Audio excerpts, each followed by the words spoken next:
Hi friends, welcome to News Pocket. యూపీలోని బరేలీలో ఒక ఇన్సిడెంట్ జరిగింది. అదేమిటంటే ఒక ఖాళీ ఇల్లు ఉంది. ఆ ఖాళీ ఇల్లు అనేది ఒక ముస్లిం వ్యక్తికి సంబంధించింది. ఆ ఇంట్లో కొద్ది రోజుల నుంచి కొంతమంది వ్యక్తులు రావడం, అక్కడ నమాజ్ చేస్తూ ఉండడం, ఆ తర్వాత వెళ్ళిపోవడం ఇదంతా జరుగుతూ ఉంది. అయితే దీనిపై యూపీ పోలీసులు దృష్టి సారించారు. దీనికి సంబంధించి ఇక్కడ ఎక్కడా కూడా అనుమతులు తీసుకోలేదు. ఈ విధంగా ఒక ప్రైవేటు ఇంట్లో నమాజ్ చేసుకోవడం పూర్తిగా విరుద్ధం కాబట్టి దీని నుంచి శాంతి భద్రతల సమస్యలు వచ్చే అవకాశం ఉంది. అందువల్లనే యూపీ పోలీసులు దీనిపై యాక్షన్ తీసుకున్నారు. ఆ ప్రాంతంలో నమాజ్ చేసిన వారిలో 12 మందిని గుర్తించి వాళ్ళందరినీ సైతం అదుపులోకి తీసుకున్నారు. అయితే జస్ట్ ఒక ఇంట్లో నమాజ్ చేసుకున్నంత మాత్రాన ఇది శాంతి భద్రతలకు సమస్యగా ఏ విధంగా మారుతుంది అండ్ ఇలాంటివి చట్టాల్లో ఎందుకు పొందుపరచలేదు? సో ఈ విధంగా నమాజ్ చేస్తే కూడా వాళ్ళను అరెస్ట్ చేయడం ఎంతవరకు సమంజసం అనే విషయాలను చాలా మంది లేవనెత్తుతూ ఉన్నారు. కానీ ఇది చాలా భయానకమైంది అండ్ దీన్ని ఇలాగే కొనసాగిస్తే భవిష్యత్తులో పరిణామాలు ఏ విధంగా ఉంటాయి అనే దానికి సంబంధించి మనం ఉదాహరణలతో పూర్తిగా ఈ వీడియోలో తెలుసుకుందాం. అంతకంటే ముందు ఈ వీడియోను పూర్తి వరకు చూడండి. ఇందులోని కంటెంట్ కనుక మీకు నచ్చినట్లయితే ఖచ్చితంగా మా ఛానల్ని సబ్స్క్రైబ్ చేసుకుని బెల్ ఐకాన్ క్లిక్ చేయడం అస్సలు మర్చిపోద్దు.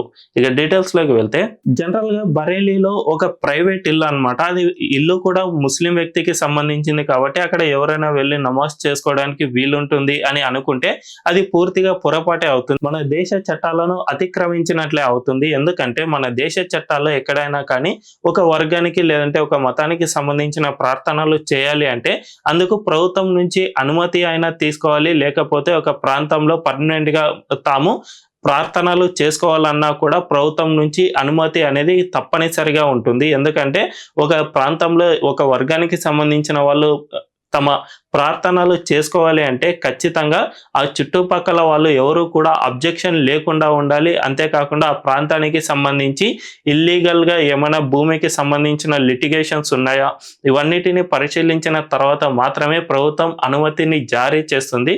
ఫర్ సపోజ్ కర్నూలులో ఒక ఇన్సిడెంట్ జరిగింది గతంలో. మంత్రాలయం అనేది మనందరికీ తెలుసు, చాలా హిందువులకు ఒక అత్యంత పుణ్యక్షేత్రాల్లో మంత్రాలయం సైతం ఒకటి. దీన్ని కర్ణాటక ప్రజలు ఇక్కడికి ఎక్కువగా వస్తూ వెళ్తూ ఉంటారు. అయితే ఈ మంత్రాలయంలో డెమోగ్రఫీ పరంగా అధికారిక పత్రాలను మనం ఒక్కసారి పరిశీలన చేస్తే అక్కడ ఒక్కరు కూడా క్రైస్తవ కుటుంబం లేదు. అలాంటి ప్రాంతంలో కొన్ని క్రైస్తవ మిషనరీలు వచ్చి ఏకంగా 3 కోట్ల రూపాయలను వెచ్చించి చర్చి నిర్మాణానికి ప్రయత్నాలు చేశాయి. దీంతో హిందూ సంఘాలు పెద్ద ఎత్తున దీనిపై వ్యతిరేకత వ్యక్తం చేయడంతో ఇది పూర్తిగా ఆగిపోయింది. సో ఈ విధంగా చర్చిలను నిర్మాణం చేయడం వల్ల అక్కడ పవిత్రమైన పుణ్యక్షేత్రానికి సంబంధించిన పవిత్రత పోతుంది అండ్ వివాదాలు అనేవి కొనసాగుతాయి అని అధికారులు పరిశీలించిన తర్వాత దీనికి సంబంధించిన పర్మిషన్ పూర్తిగా ఆపివేశారు. ఇదే విధంగా సంజౌలి మసీద్ అనేది మనం గతంలో ఎన్నోసార్లు చర్చించుకున్నాం.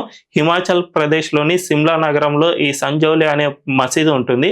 దీనికి సంబంధించి కూడా ఎక్కడా కూడా పర్మిషన్ అనేది అసలు లేదని చెప్పుకోవచ్చు. దీన్ని ఫస్ట్ ఒక చిన్న హౌస్ లాగా నిర్మాణం చేసి అందులో ప్రార్థనలు చేయడం మొదలు పెట్టారు. ఆ తర్వాత మరో అంతస్తు, ఇంకో అంతస్తు, ఈ విధంగా మొత్తం 5 అంతస్తుల నిర్మాణం చేసేశారు. దీనిపై పెద్ద ఎత్తున ప్రార్థనలు చేస్తూ వచ్చారు. అంతేకాకుండా ఈ మసీదు ఎక్కడైతే నిర్మాణం జరిగిందో దీని చుట్టుపక్కల ప్రాంతాల్లో శాంతి భద్రతల సమస్యలు చాలా ఎక్కువ అవుతూ ఉన్నాయి అని హిందూ సంఘాలు సైతం ఆరోపణలు వ్యక్తం చేశాయి. అంతేకాకుండా వీళ్ళు ఈ మసీదుకి ఎవరో కొత్త వ్యక్తులు వచ్చి వెళ్తూ ఉండడం, వీళ్ళ వల్ల స్థానికంగా కొద్దిగా అంట్రెస్ట్ అనేది క్రియేట్ అవుతూ వస్తూ ఉండటం, దీనిపై ప్రజల నుంచి పెద్ద ఎత్తున అభ్యంతరాలు వ్యక్తమయ్యాయి. దీంతో హిందూ సంఘాలు అక్కడ పెద్ద ఎత్తున ధర్నా చేయడంతో ఇది కాస్త కోర్టుకు చేరింది. ఈ మసీదుకు అన్ని రకాలైన పర్మిషన్లు ఉన్నాయి, సో మేము ఇక్కడ ప్రార్థనలు చేసుకుంటామని కోర్టుకు వెళ్ళగా కోర్టు సైతం హిందూ సంఘాలకు అనుకూలంగానే తీర్పునిచ్చింది. ఇది పూర్తిగా ఇల్లీగల్, దీనికి ఎటువంటి పర్మిషన్ లేదు కాబట్టి మున్సిపల్ అధికారులు వెంటనే కూల్చివేయండి అని కోర్టు గతంలోనే దీనికి సంబంధించిన తీర్పును సైతం వెలువరించింది. అయినా కూడా మనందరికీ తెలుసు హిమాచల్లో కాంగ్రెస్ ప్రభుత్వం ఉంది కాబట్టి ఎక్కడా కూడా పెద్దగా యాక్షన్ తీసుకున్న దాఖలాలు లేవు. దీంతో ఇప్పటికీ కూడా ఈ మసీదు ఇంకా నిలిచి ఉంది. కోర్టు ఆదేశాలు జారీ చేసినా కూడా దీన్ని కూల్చలేని ప్రభుత్వాలు ఇంకా మన దేశంలో మనుగడలో ఉన్నాయనే చెప్పుకోవచ్చు.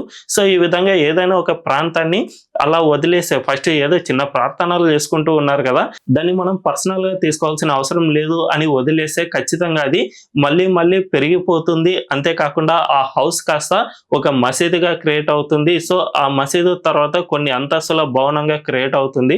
తద్వారా అక్కడికి ఎవరెవరో కొత్త వ్యక్తులు వచ్చి వెళ్తూ ఉండడం, దీనివల్ల లోకల్గా శాంతి భద్రతల సమస్య సైతం రావడం, ఇలాంటివి చాలా జరుగుతాయి. కాబట్టి యూపీ పోలీసులు ముందస్తు జాగ్రత్తగా వీళ్ళపై యాక్షన్ తీసుకున్నారు. ఇక్కడ నమాజ్ చేసిన 12 మందిని అరెస్టు చేశారని చెప్పుకోవచ్చు.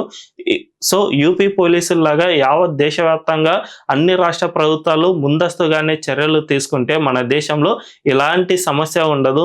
ముస్లింలు నమాజ్ చేసుకోవాలి అంటే వాళ్ళకు మసీదులు ఉన్నాయి అండ్ ప్రార్థనా స్థలాలు ఉన్నాయి, అక్కడ ఎంచక్కా చేసుకోవచ్చు. లేదు ఆ స్థలాలు సరిపోవడం లేదు అంటే లోకల్గా అధికారులతో చర్చించి మాకు పలానా ప్లేస్లో ఒక ప్లేస్ ఉంది, అక్కడ మేము నమాజ్ చేసుకుంటామని పర్మిషన్ తీసుకుంటే ఎవరికి ఇబ్బంది ఉండదు. ఇది ఒక్క ముస్లింలకు మాత్రమే కాదు, క్రైస్తవులకు అండ్ హిందువులకు, మన దేశంలో ఉన్న అన్ని మతాల వరకు ఇది వర్తిస్తుంది. కాబట్టి ఈ దేశ చట్టాలను అనుసరించి చేసే ఏ పనినైనా మనం వ్యతిరేకించవద్దు. కానీ చట్టాలను అతిక్రమించి ఎవరైతే యాక్షన్కు దిగుతారో వాళ్ళను ఖచ్చితంగా యూపీ పోలీసుల్లాగా యాక్షన్ తీసుకోవాల్సిన అవసరం ఎంతైనా ఉందనే చెప్పుకోవచ్చు. మరి ఈ వీడియోపై మీ అభిప్రాయం ఏంటో కామెంట్ల రూపంలో తెలియజేయండి. అండ్ ఈ వీడియో కనుక మీకు నచ్చినట్లయితే ఖచ్చితంగా మా ఛానల్ను సబ్స్క్రైబ్ చేసుకుని బెల్ ఐకాన్ క్లిక్ చేయడం అస్సలు మర్చిపోవద్దు. Thank you.